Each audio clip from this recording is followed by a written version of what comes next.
Si vous avez déjà dépassé les 50 ans, les informations que je vais partager avec vous pourraient littéralement changer votre vie. Saviez-vous qu'il existe 5 légumes que vous consommez probablement fréquemment et qui peuvent s'avérer même plus nocifs pour votre corps qu'un verre de vin rouge? Ce n'est pas une exagération. Alors que l'alcool est éliminé de l'organisme en quelques heures, ces légumes, qui semblent inoffensifs, peuvent affecter silencieusement votre thyroïde, provoquer une inflammation persistante des articulations et compliquer la digestion de manière que vous n'imaginez même pas. Une étude récente menée par l'Université de Harvard, qui a suivi plus de 50 000 personnes de plus de 60 ans pendant une décennie, a montré des résultats alarmants. Ceux qui incluaient régulièrement ces légumes dans leur alimentation avaient 40% de risque supplémentaire de développer des problèmes thyroïdiens, une augmentation de 35% du risque d'inflammation chronique et presque le double de chances de souffrir de troubles digestifs graves. Toute votre vie, on vous a dit que plus vous mangiez de légumes, mieux c'était. Qu'il n'existait pas de notion de « trop de légumes ». Pourtant, c'est un des mythes les plus dangereux en nutrition actuelle, surtout pour ceux qui ont déjà passé la cinquantaine. J'ai accompagné des milliers de personnes de plus de 50 ans et j'ai vu de mes propres yeux que lorsqu'elles éliminaient ces 5 légumes spécifiques de leur alimentation, mes patients ressentaient des changements surprenants. Plus d'énergie, moins de douleurs articulaires, une meilleure digestion, une perte de poids facilitée et une sensation de bien-être qu'ils n'avaient pas ressentie depuis longtemps. Aujourd'hui, je veux partager avec vous quels sont ces 5 légumes qui pourraient vous nuire. Je vous expliquerai pourquoi ils sont particulièrement nocifs après 50 ans, quels sont les processus biologiques qu'ils perturbent dans votre organisme et, surtout, je vous proposerai des options délicieuses et nutritives pour les remplacer. Vous apprendrez tout sur les oxalates qui forment des cristaux dans vos reins, les goitrogènes qui affectent votre thyroïde, les solanines qui enflamment vos articulations et les pesticides accumulés qui surchargent votre foie. Mais je ne vous laisserai pas sans solution. Pour chaque légume nocif, je vous proposerai 3 alternatives saines et savoureuses. À la fin de cette vidéo, vous disposerez d'un plan complet pour transformer votre alimentation et retrouver la vitalité que vous croyiez perdue à jamais. Et attendez de découvrir quel est le légume numéro 1 que vous avez dans votre réfrigérateur en ce moment même et que vous avez sûrement consommé hier. Cette révélation vous surprendra autant qu'elle m'a bouleversé lorsque j'ai trouvé cette information. Avant de vous montrer ces 5 légumes problématiques, je dois vous faire comprendre une chose basique. En atteignant 50 ans, votre corps traverse des changements profonds qui affectent la façon dont il traite les aliments. Ce n'est pas seulement une sensation différente. Votre biologie a été modifiée de manière tangible. Par exemple, la production d'enzymes digestives chute considérablement. La pepsine, responsable de la décomposition des protéines, diminue jusqu'à 40%.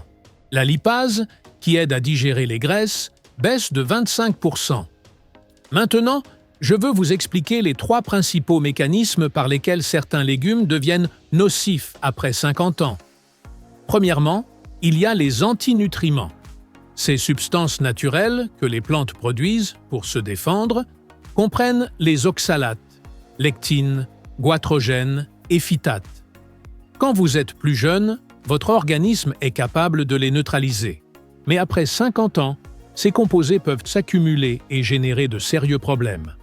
Par exemple, les oxalates se lient à des minéraux comme le calcium et le magnésium, formant des cristaux qui peuvent se loger dans vos reins, articulations et autres tissus. Le deuxième mécanisme est l'inflammation chronique. Certaines substances présentes dans les légumes peuvent déclencher une inflammation constante, même subtile, que le corps n'arrive pas à résoudre. Cette inflammation prolongée est liée à de nombreuses maladies liées au vieillissement, arthrite, problèmes cardiovasculaires, diabète de type 2 et certains cancers. Les lectines, que l'on trouve dans plusieurs légumes, peuvent augmenter la perméabilité intestinale, permettant aux toxines et aux résidus alimentaires non digérés de passer dans le sang. Le troisième mécanisme concerne la perturbation hormonale. Certains composés végétaux agissent comme des perturbateurs endocriniens, en particulier sur la fonction thyroïdienne. Par exemple, les goitrogènes interfèrent avec l'absorption de l'iode, un minéral essentiel à la production des hormones thyroïdiennes. Il y a un légume en particulier qui combine ces trois mécanismes. Il contient des oxalates, des lectines et des goitrogènes. Pouvez-vous deviner lequel? Je vous assure qu'une fois que vous le découvrirez, vous irez directement vérifier votre réfrigérateur. Maintenant que vous savez pourquoi et comment votre corps change avec l'âge et quels processus rendent certains légumes nocifs, il est temps de vous révéler quels sont les 5 légumes les plus nocifs pour les personnes de plus de 50 ans. Légume numéro 5. Le chou frisé. Ces dernières années, si vous avez suivi les tendances en matière de santé, vous avez sûrement entendu dire que le chou frisé est un super aliment. Smoothies verts, salades au chou frisé, chips de chou frisé. Ce légume a été présenté comme une solution magique pour améliorer notre nutrition. Cependant, pour les personnes de plus de 50 ans, le chou frisé peut être plus un super poison qu'un super aliment. Le principal problème du chou frisé réside dans ses concentrations très élevées de 2 types d'antinutriments déjà mentionnés, les oxalates et les goitrogènes. C'est comme si la nature avait réuni ces substances problématiques dans une seule feuille. Tout d'abord, les oxalates. Le chou frisé contient environ 90 mg d'oxalates pour 100 g. Pour mettre cela en contexte, les spécialistes de la santé rénale recommandent que les personnes sujettes à la formation de calculs rénaux ne consomment pas plus de 50 mg d'oxalates par jour. Cela signifie qu'une seule grande tasse de chou frisé cru dépasse déjà la limite sécuritaire.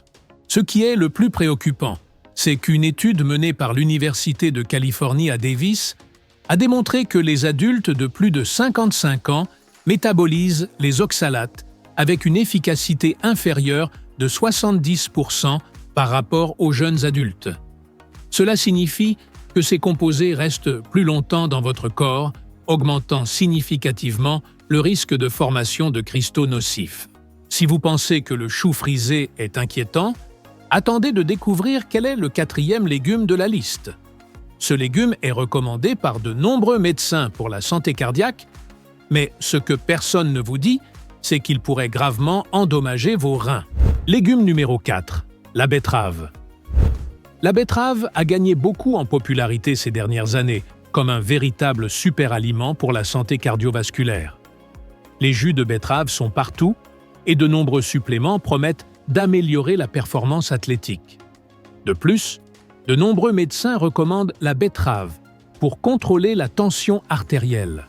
Mais ce qu'on ne vous dit pas, c'est que la betterave contient l'un des niveaux les plus élevés d'oxalates parmi tous les aliments.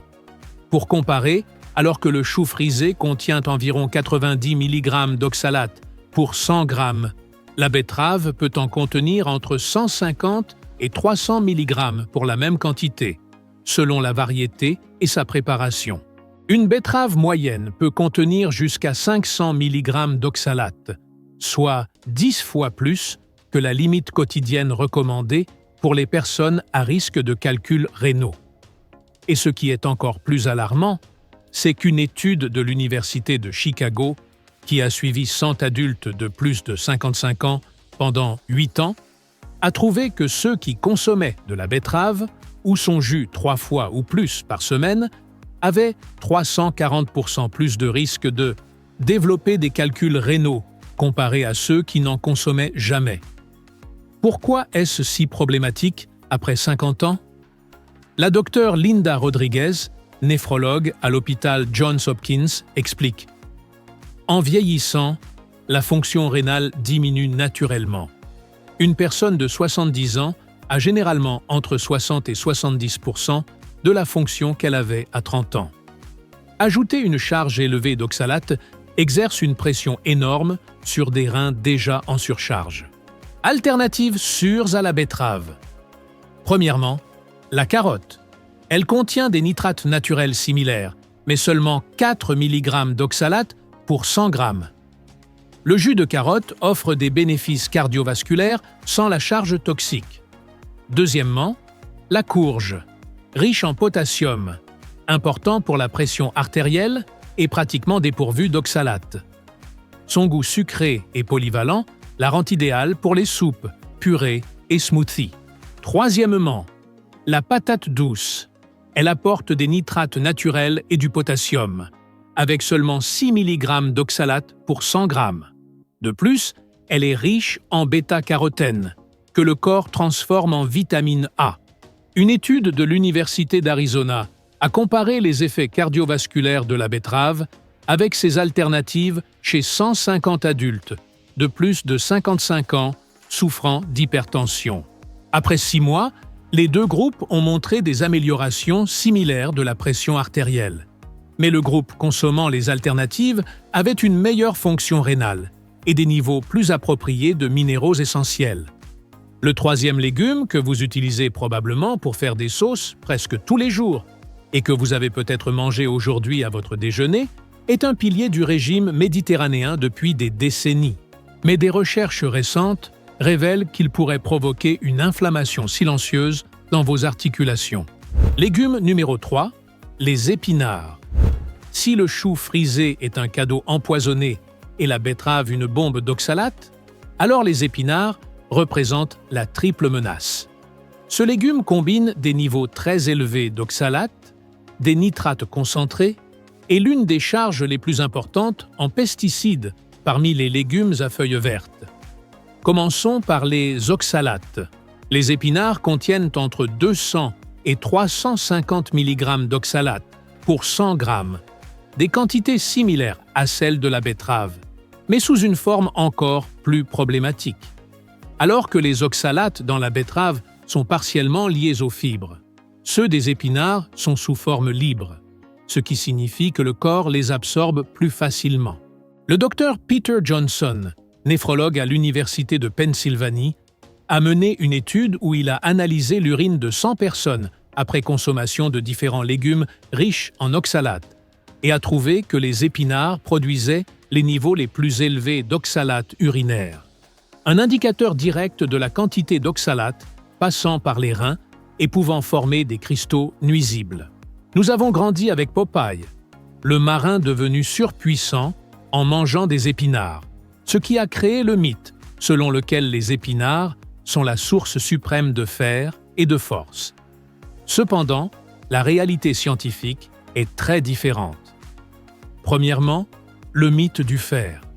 Oui, les épinards contiennent du fer, mais c'est du fer non héminique que le corps absorbe très mal. De plus, les oxalates dans les épinards se lient au fer, formant des complexes insolubles que le corps ne peut pas utiliser. Une étude de l'Université Cornell a comparé l'absorption du fer des épinards à celle de la viande rouge chez 200 femmes ménopausées. Les femmes ayant consommé des épinards ont absorbé moins de 2% du fer disponible, tandis que celles ayant mangé de la viande ont absorbé plus de 20%. Pire encore, les femmes qui ont consommé régulièrement des épinards pendant 6 mois ont montré une diminution de leur réserve totale en fer. Deuxièmement, la différence entre épinards crus et cuits. Cuire les épinards concentre les oxalates et détruit beaucoup de vitamines sensibles à la chaleur. Les épinards crus conservent tous les antinutriments actifs, tandis que les épinards cuits sont comme manger des oxalates concentrés avec peu de valeur nutritionnelle.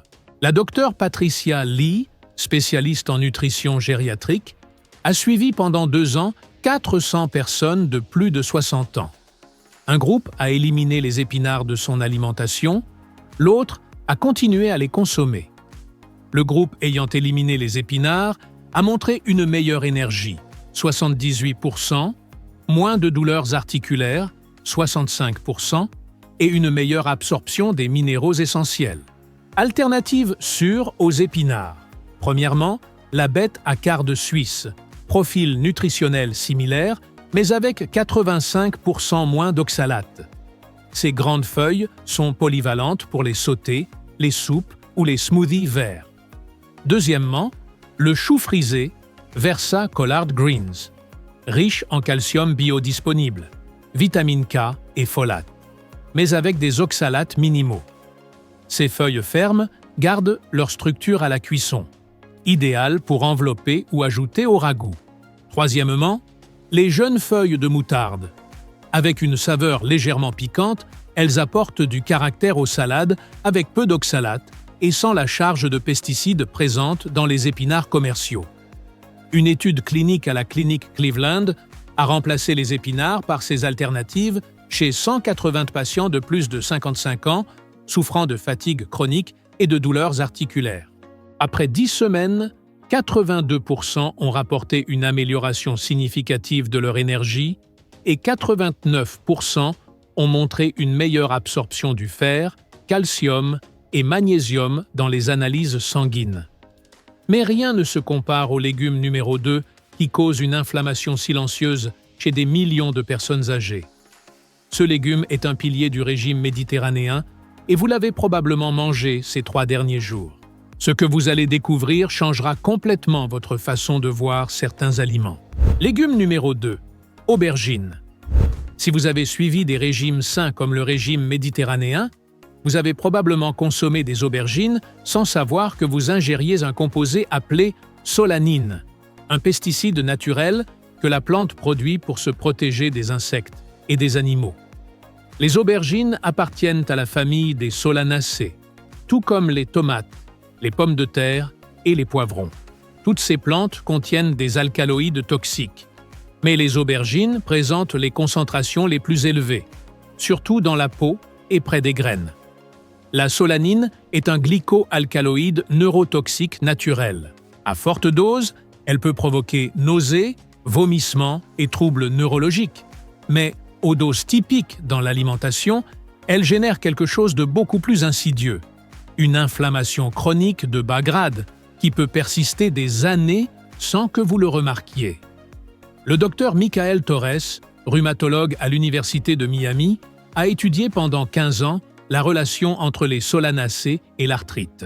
Ses recherches révèlent que les solanines peuvent déclencher des réponses inflammatoires chez les personnes sensibles, en particulier celles de plus de 50 ans, dont le système immunitaire est déjà en état d'inflammation lié au vieillissement. Une étude a suivi 1500 personnes de plus de 55 ans pendant 5 ans et a constaté que celles qui consommaient des aubergines et d'autres solanacées 3 fois par semaine ou plus avaient des marqueurs inflammatoires significativement élevés. Protéines C réactives supérieures de 45%, interleukine 6 augmenté de 30,8% et facteur de nécrose tumorale alpha plus élevé de 52,2%. Beaucoup de traditions méditerranéennes se sont développées à une époque où les gens menaient une vie physiquement active et ne dépassaient que rarement 60 ans. Les aubergines pouvaient être tolérables pour les jeunes actifs, mais pour les adultes plus âgés sédentaires au système immunitaire affaibli, elles peuvent être plus nuisibles que bénéfiques. De plus, les aubergines modernes, cultivées pour être plus grandes et moins amères, ont concentré leur niveau de solanine. Les aubergines que nos grands-parents consommaient étaient plus petites, amères et préparées pour réduire leur teneur toxique. Alternatives sûres à l'aubergine. Courgette, texture similaire une fois cuite, elle absorbe les saveurs et est exempte de solanine. Parfaite pour la ratatouille, la moussaka ou tout plat avec de l'aubergine. Chayote, courge mexicaine à la texture ferme et aux propriétés anti-inflammatoires naturelles. Idéal rôti, sauté ou en ragoût. Concombre gros. Bien que cela puisse sembler étrange, il peut remplacer l'aubergine dans de nombreux plats méditerranéens. Texture similaire à la cuisson et riche en composés anti-inflammatoires. Le docteur Antonio Riz, spécialiste en nutrition méditerranéenne, a créé des versions modifiées de 20 plats classiques en utilisant ces alternatives. Lors d'essais à l'aveugle, 78% des participants n'ont pas pu faire la différence, et beaucoup ont préféré les versions modifiées. Un essai clinique de 6 mois avec 200 patients de plus de 55 ans atteints d'arthrite a confirmé une réduction moyenne de 60% de la douleur articulaire et une amélioration de 45% de la mobilité après avoir remplacé l'aubergine par ses alternatives. Et maintenant, nous arrivons au légume numéro 1. Il est dans votre réfrigérateur en ce moment même. Vous l'avez probablement mangé hier et la plupart le considèrent inoffensif.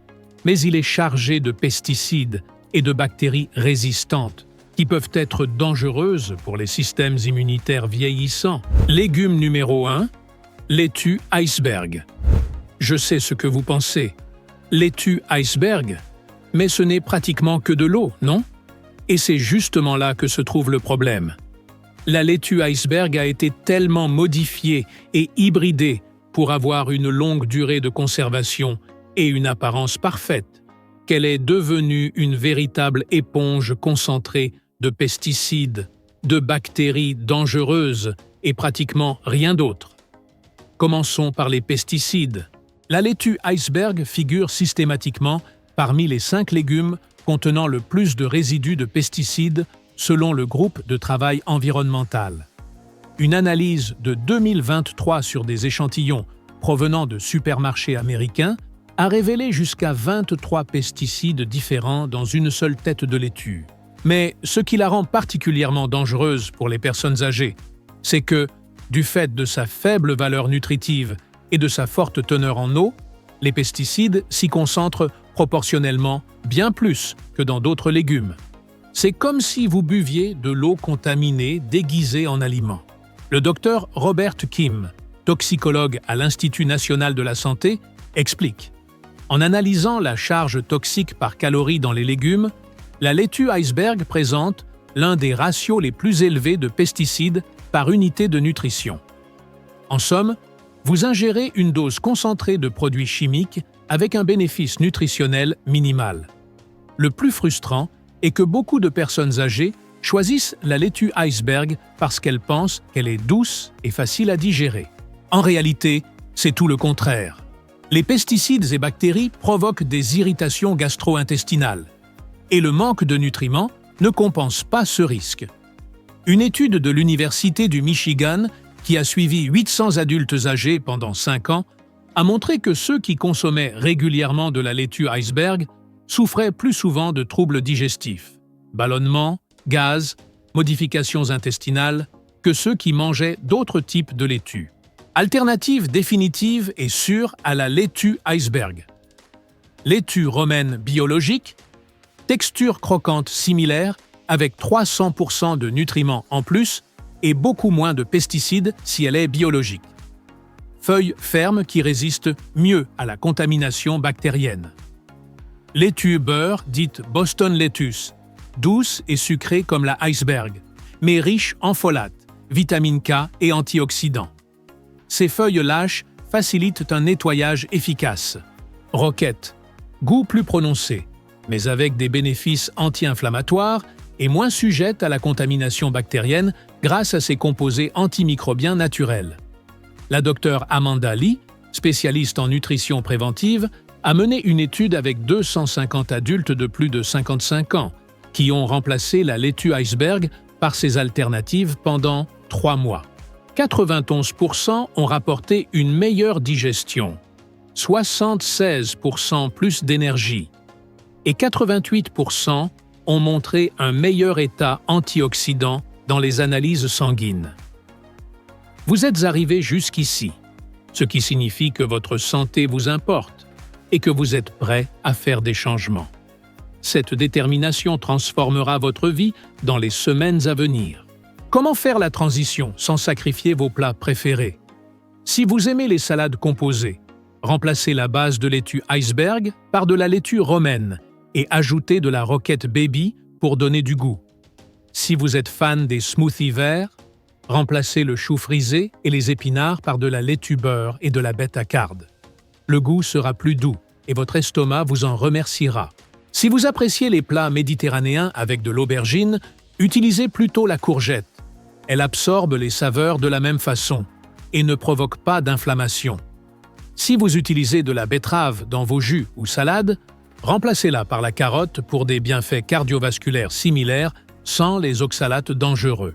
En récompense pour avoir regardé cette vidéo complète, j'ai préparé un contenu spécial sur les 5 superaliments réels pour les plus de 60 ans et comment retrouver votre vitalité en 30 jours. Dans cette vidéo, vous découvrirez le superaliment capable d'inverser les dommages oxydatifs du cerveau, l'aliment qui régénère les articulations et le nutriment secret pour ajouter des années de vie en bonne santé. Cliquez sur la vidéo qui apparaît maintenant pour accéder à cette information vitale. Votre futur vous remerciera d'avoir agi aujourd'hui. Rappelez-vous, de petits changements dans votre alimentation peuvent créer d'énormes transformations. Vous avez déjà fait le premier pas le plus important en vous informant. Maintenant, il est temps d'agir. À bientôt pour la prochaine.